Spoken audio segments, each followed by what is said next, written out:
नमस्कार। आप सभी देख रहे हैं नेशन प्राइम। मैं लवीना, आपकी दोस्त।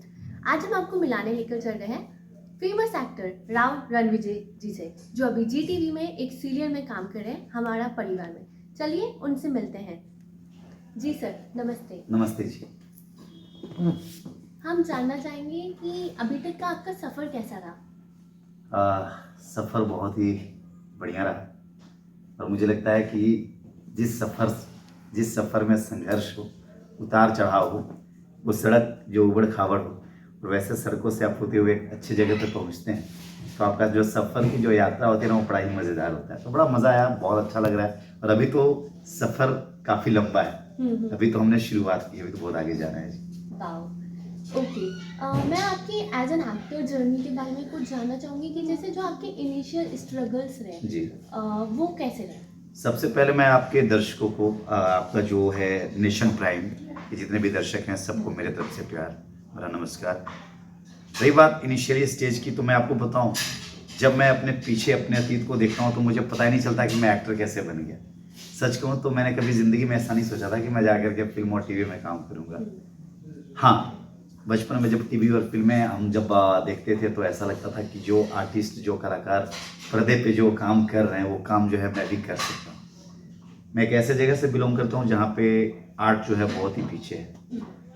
हर माँ बाप अपने बच्चों को वहाँ पे पढ़ा लिखा करके आईएएस, आईपीएस, डॉक्टर, इंजीनियर के अलावा कुछ नहीं सोचते। मैं आपको बता दूं कि मैं बिहार के एक टिपिकल डिस्ट्रिक्ट है औरंगाबाद, वहाँ से बिलोंग करता हूँ। तो आज ये कहते हुए मुझे बहुत खुशी हो रही है कि मैं अपने ज़िले का इकलौता लड़का हूँ जो फिल्म और टीवी में है।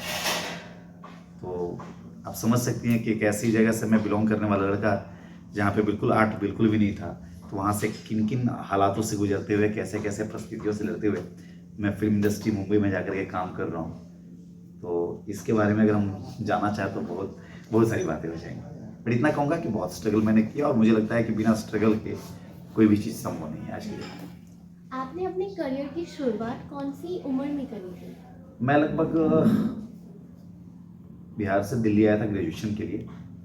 तो पहली बार मुझे पता चला कि रंगमंच होता क्या है, थिएटर क्या होता है। तो हमने थिएटर ज्वाइन करने के लिए काफ़ी मशक्क़त की वहाँ पे, बहुत सारे धक्के खाए, बहुत सारे लोग बुला बुला करके मुझे मतलब लाइफ मेरे समय को बर्बाद किया। बट कहते हैं कि कुछ पाने के लिए बहुत कुछ खोना पड़ता है।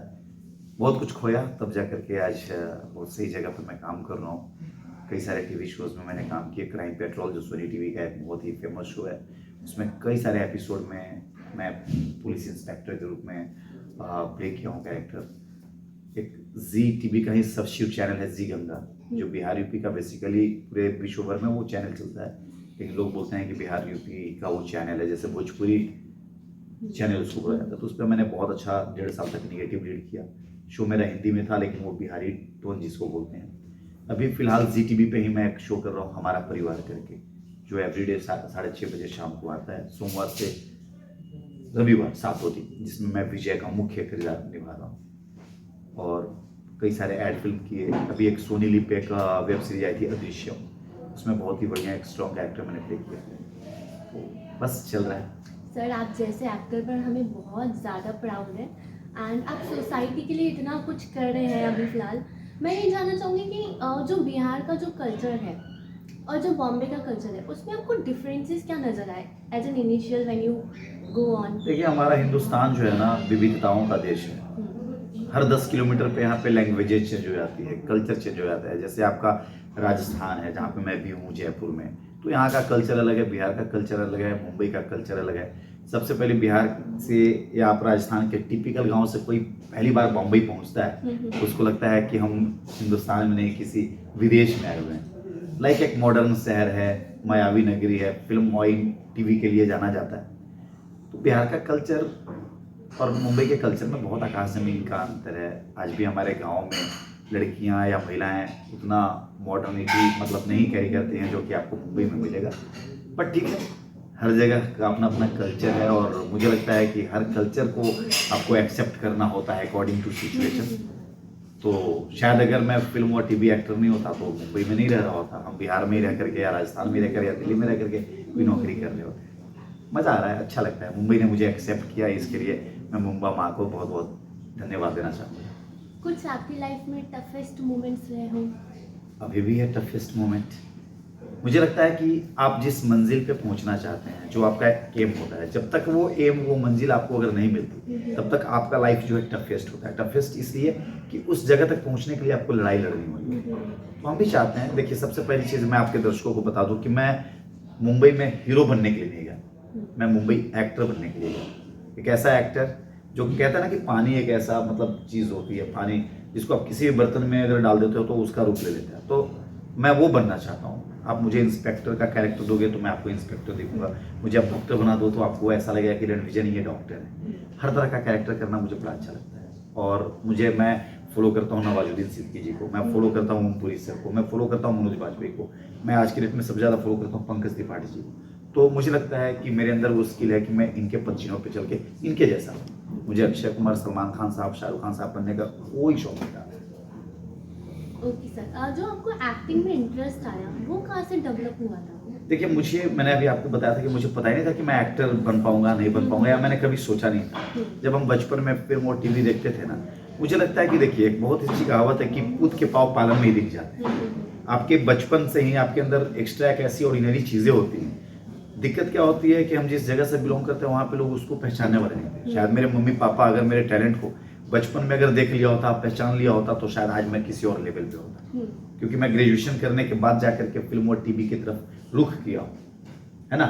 जैसे आप कहते हैं कि बड़े बड़े जितने भी आपके क्रिकेटर हैं, जैसे वीरेंद्र सहवाग के बारे में आप पढ़ते होंगे या आपने पढ़ा होगा कि वीरेंद्र सहवाग बचपन से ही उनके पिताजी स्कूटर पर बैठा कर 50 किलोमीटर स्टेडियम में ले जाते थे उनको प्रैक्टिस करवाने के लिए, कोचिंग दिलवाने के लिए। क्यों? क्योंकि उन्होंने अपने बेटे के अंदर वो चीज़ देख ली थी। अच्छा, आज के अगर 15 साल पहले जाए तो इतना बड़ा प्लेटफॉर्म नहीं था, डिजिटली जितना हम स्ट्रॉन्ग हो गए हैं। आज आपके पास इतने सारे प्लेटफॉर्म हैं, आज बहुत सारे हर चैनल्स पे इतने बड़े बड़े रियलिटी शो जाते हैं जहाँ पे बच्चों से लेकर के हर वर्ग के लोगों को मौका मिलता है अपने हुनर को दिखाने के लिए। हम जिस जगह से बिलोंग करते हैं ऐसा कुछ था ही नहीं वहाँ पे। हम आपको पता ही होगा कि बिहार एक ऐसा राज्य है जो पूरे देश को सबसे ज़्यादा IAS IPS देता है। रीज़न क्या है? वहाँ पे हर माँ बाप अपने बच्चों को सिर्फ उसी नज़रिए से देखता है। मैं पहली बार पापा को बोला था कि पापा मुझे एक्टर बनना है, जब मैं दिल्ली में था, तो मेरे पिताजी ने बहुत बढ़िया एक जवाब दिया था कि बेटा आकर के गाँव में यहाँ पे हमारा ट्रैक्टर है, हम किसान परिवार से हैं, ट्रैक्टर ड्राइवर को हम सैलरी देते हैं, खाना पीना देते हैं, एक काम करो आकर के तुम ट्रैक्टर चलाओ और खेती करो। मतलब उनके नज़र में कि एक्टर बनने का मतलब कि आप बर्बादी की ओर जा रहे हो। जाहिर सी बात है, हर माँ बाप अपने बच्चों का लाइफ सिक्योर देखना चाहते हैं। फिल्म और टीवी इंडस्ट्री में सिक्योरिटी नहीं है, कब आप सफल होगे, कब आपको अच्छा काम मिलेगा। तो बस वही था कि बस देखते देखते पर्दे पे एक्टरों की एक्टिंग देखते देखते मुझे भी ऐसा लगा कि ये जो कर रहे हैं मैं भी कर सकता हूँ। तो वहाँ से बस जैसे ही मैं दिल्ली में पहुँचा तो दिल्ली में मुझे लगा कि हाँ, ये वो जगह है जहाँ पे मैं मतलब सही जगह पे आया हूँ और यहाँ से हम अपने एक्टिंग के लिए कुछ कर सकते हैं। तो मैंने बहुत झूठ बोले घर पे, झूठ बोल बोल करके मैं एक्टिंग शुरू की। और जब पहली बार टीवी पे आया, ये बताते हुए मुझे बहुत खुशी हो रही है। और खासकर मेरे जैसे बहुत सारे ऐसे युवा अगर ये आपका वीडियो देखेंगे तो उनको बहुत कुछ सीखने को मिलेगा। जब मैं पहली बार टीवी पे आया था तो सबसे पहले मैं अपने आप को देखा कि सच में मैं आ रहा हूँ कि नहीं। तब जाकर के मैं लोगों को बताया था। मेरे घर वालों को विश्वास नहीं हुआ क्योंकि उनको पता ही नहीं था कि मेरा बेटा भोपाल में जाकर रंगमंच कर रहा है। उनको लगता था कि मैं दिल्ली में ग्रेजुएशन कर रहा हूँ। मैंने आपको एक लाइन बोला कि मैंने बहुत झूठ बोला। मैं दिल्ली में पढ़ाई कर रहा था लेकिन मैं उसी दौरान चला गया था मैं भोपाल में थिएटर करने के लिए। लेकिन मेरे घर वालों को पता था कि मेरा बेटा भी दिल्ली में है और उनका बेटा भोपाल में जाकर के रंगमंच कर रहा था। तो पहला ब्रेक मुझे बालाजी से बहुत अच्छा मिला था। सिन उमंग टीवी 2012 में मेरा एक शो आया था। फिर गांव में आग की तरह जो है खबरें फैल गई, फलाना का लड़का हीरो बन गया। फिर धीरे धीरे वहाँ से जर्नी अप एंड डाउन होते रहता है। कभी आपके पास बहुत अच्छा काम होता है, कभी नहीं होता है, कभी होता है, कभी नहीं होता है। तो this is the part of life, बस चल रहा है। कोई ऐसा मोमेंट जब आपको लगा कि गिव अप हो रहा है बट फिर भी आपने कोप अप करा अपनी सिचुएशंस के साथ? देखिए, हम एक छोटे से गांव से बिलोंग करते हैं। आज मैं लाखों लड़कों का इंस्पिरेशन हूँ अपने ज़िले का।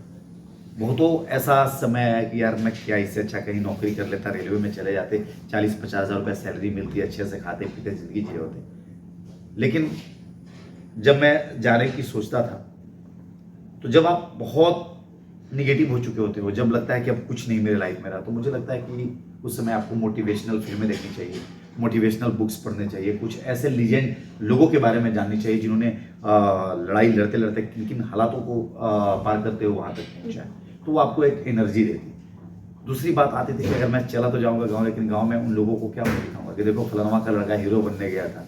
हो सकता है कि मुझे टीवी पे देखकर लाखों लड़के या हज़ारों लड़के ये सोच रहे होंगे कि मैं वीरेंद्र विजय भैया की तरह बनूंगा, तो उनको मैं क्या जवाब दूंगा।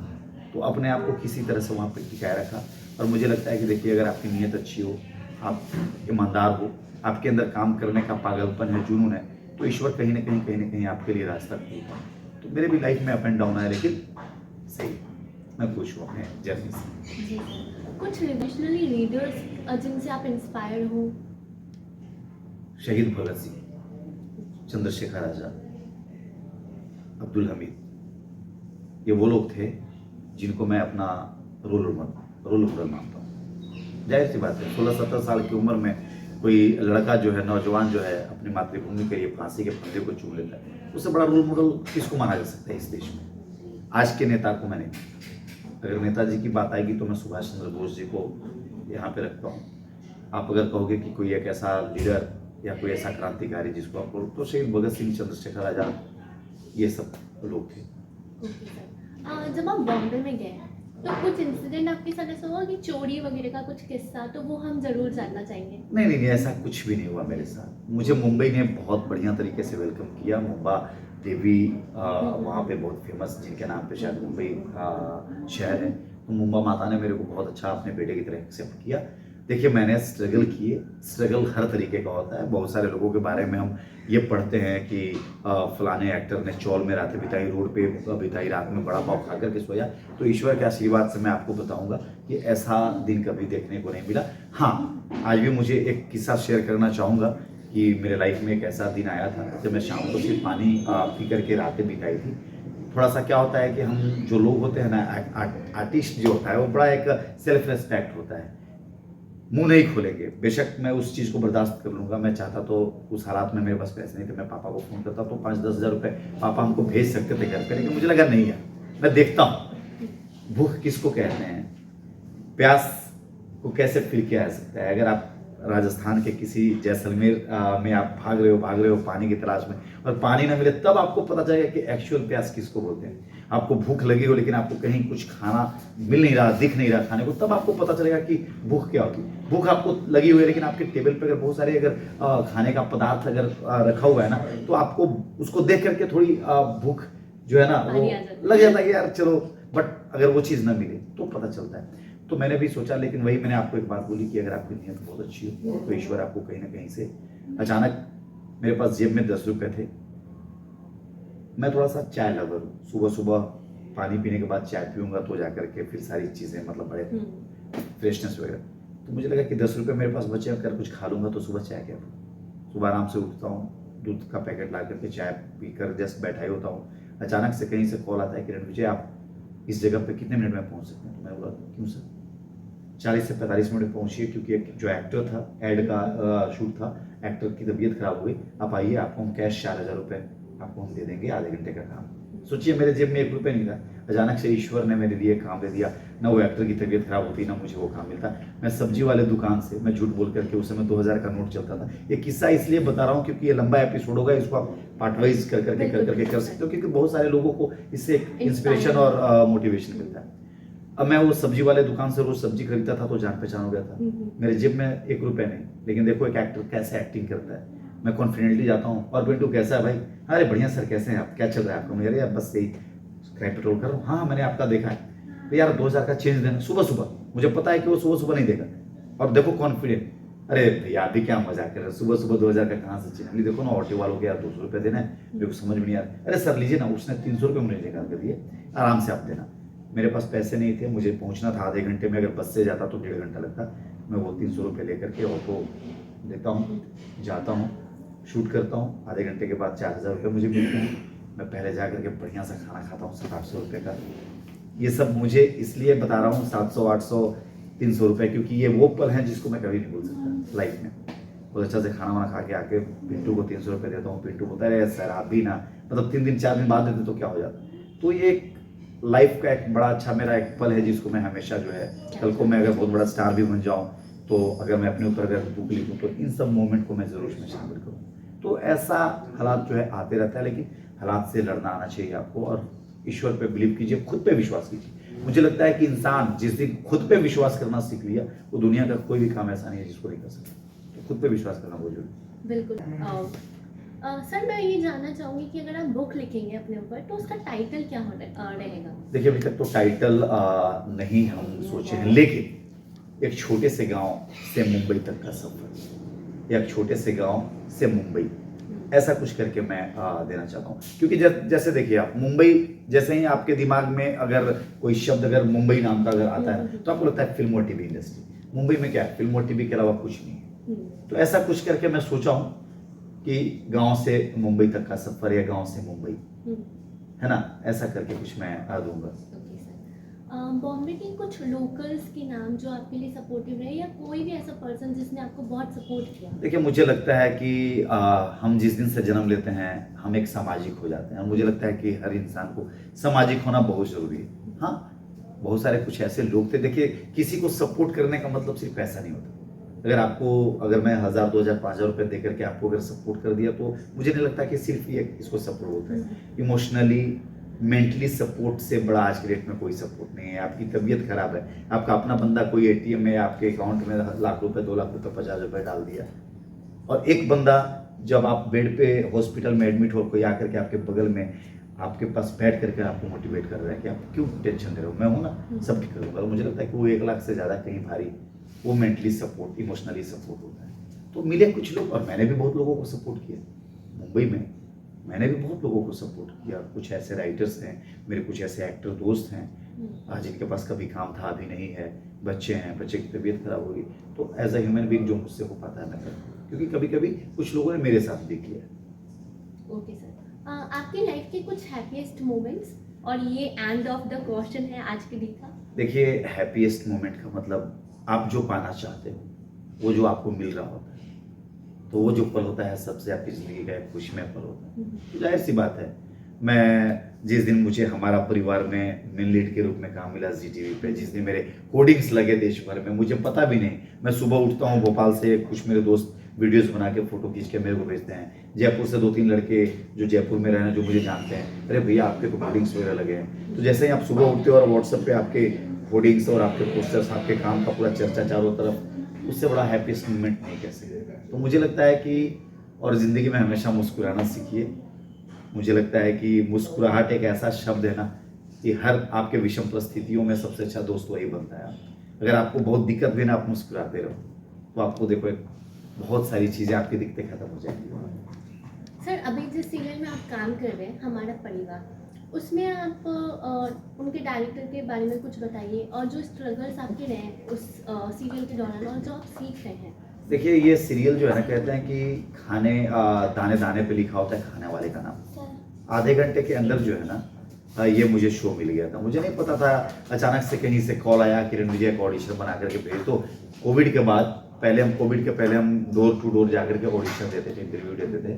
अब जो है आपको घर में हो, आप व्हाट्सअप आ गया, इतना बढ़िया कोई कास्टिंग डायरेक्टर या डायरेक्टर या प्रोड्यूसर आपको स्क्रिप्ट भेज देते हैं, ये बोल करके कि आप बढ़िया से बना करके भेज दो। तो डिजिटली आने से हम लोगों का समय बच गया, पैसे बच गए, घर से ही सारी चीज़ें हो जाती हैं। तो अचानक से आया तो मुझे लगा कि होगा 2-4-5 दिनों का काम, मैंने बेमन से बना करके भेज दिया। उनको अच्छा लगा, उन्होंने बोला कि एक और बना के भेजिए, थोड़ा सा लाइट चेहरे पे काम आ रहा है। फिर मैंने वॉशरूम से लाइट निकाल करके बेमन से, एक होता है ना कि एकदम मेकअप वेकअप करके बढ़िया पहन करके कपड़े पे चलो, मुझे लगा यार होगा 2-3 दिन का काम कर देते, क्योंकि जिस बंदे का कॉल आया था उसको देख करके मुझे ये लगा कि यार 2-4-5 दिन से ज़्यादा का काम ये नहीं दिला सकता, या नहीं उसके बारे में बता दो। मैं दिया, 1 घंटे के बाद मैं ओके हो जाता हूँ, मुझे बुलाया जाता है कि आप यहाँ पे आ जाइए मीटिंग के लिए। तो मैं ये कह के मना कर देता हूँ कि मैं आज नहीं आऊँगा, कल आऊँगा। कल मुझे एड्रेस दिया गया, मैं जाता हूँ तो मुझे तो जी स्टूडियोज जी टीवी के चैनल में आकर के बैठा हूँ। बाद में मुझे पता चला कि जी का मुझे शो एक मिल गया, तो बड़ा अच्छा लगा मुझे कि चलो यार आज मैं जी टीवी जो देश का सबसे पहला चैनल है, देश का सबसे बड़ा चैनल है, उस पर मैं एज ए हीरो काम करने जा रहा हूँ। और रही बात स्ट्रगल के बारे में, तो आपको बताएं स्ट्रगल है, आगे भी होगा, हम तैयार हैं उसके लिए, अपने आप को प्रिपेयर कर चुके हैं। जयपुर सिटी के बारे में आप क्या कहना चाहेंगे? जयपुर सिटी के बारे में मेरे पास बिल्कुल भी शब्द नहीं है कहने का, क्योंकि बहुत सारी चीज़ें हैं यहाँ पे, बहुत सारी यादें हैं। जब मैं दिल्ली में था तो अपने दोस्तों के साथ कई बार हम आ चुके हैं जयपुर में, और जयपुर ही नहीं बल्कि सच कहूँ तो पूरे राजस्थान से मुझे बहुत प्यार है। राजस्थान का कल्चर, राजस्थान की जो कहानियाँ हैं राजे रजवाड़ों की, महाराणा प्रताप जैसे एक विभूति, और बहुत सारे ऐसे लोग हुए, क्रांतिकारियों की धरती रही है ये राजस्थान। राजस्थान की मिट्टी में बहुत कुछ है, और मैं सच में दिल से राजस्थान को बहुत प्यार करता हूँ। इसीलिए मतलब मैं खींचा चलाता हूँ राजस्थान की तरफ। हमेशा मुझे, अभी मैं पूरा राजस्थान घूमना चाहता हूँ। अभी तो मैं खाटू श्याम जी का दर्शन करने आया था, जयपुर रुक गया। अगली बार मैं सोच जैसलमेर जाऊँगा, जोधपुर जाऊँगा, उदयपुर जाऊँगा, माउंट आबू जाऊँगा। और राजस्थान कहते हैं देश का सबसे बड़ा क्षेत्रफल वाला राज्य है। इसके बारे में ऐसा कहते हैं कि राजस्थान में एक तरफ अगर गर्मी पड़ती है तो दूसरी तरफ ठंडी पड़ती है। तो इससे आप समझ सकते हो कि कितना बड़ा एरिया है। तो राजस्थान से मैं बहुत प्यार करता हूँ। ओके सर, आपके कुछ फ्यूचर प्लान्स? मैं ज़िंदगी में कभी प्लानिंग करके नहीं चलता हूँ। मेरा कोई फ्यूचर में प्लान नहीं होता। देखिए, मैं वर्तमान में जीने वाला लड़का हूँ। मैं चाहता हूँ कि अगर आपका वर्तमान अगर बहुत अच्छा है ना, तो आपका फ्यूचर अपने आप बहुत अच्छा हो जाएगा। तो मुझे लगता है कि हर इंसान को आज में जीना चाहिए, कल क्या होगा मुझे नहीं। तो कोई फ्यूचर प्लान नहीं है ऐसा। बस ईश्वर से यही प्रार्थना करता हूँ कि मुझे काम देते रहें, 2 रोटी मैं खाता रहूँ, 2 रोटी लोगों को खिलाता रहूँ, लोगों को मदद करता रहूँ। असहाय हो, गरीब, पीड़ित जितने भी लोग हैं जिनको मेरी कहीं ना कहीं अगर जरूरत हो तो मैं उनके लिए खड़ा हूँ। बस ये। ओके सर, आज का इंटरव्यू हम यहीं एंड करते हैं। उम्मीद है हम आपसे दोबारा वापस मिलेंगे। बिल्कुल जी। Okay sir, thank you so much. Thank you Lavina, thank you News Nation Prime के सारे दर्शक, बहुत बहुत शुक्रिया आप सभी।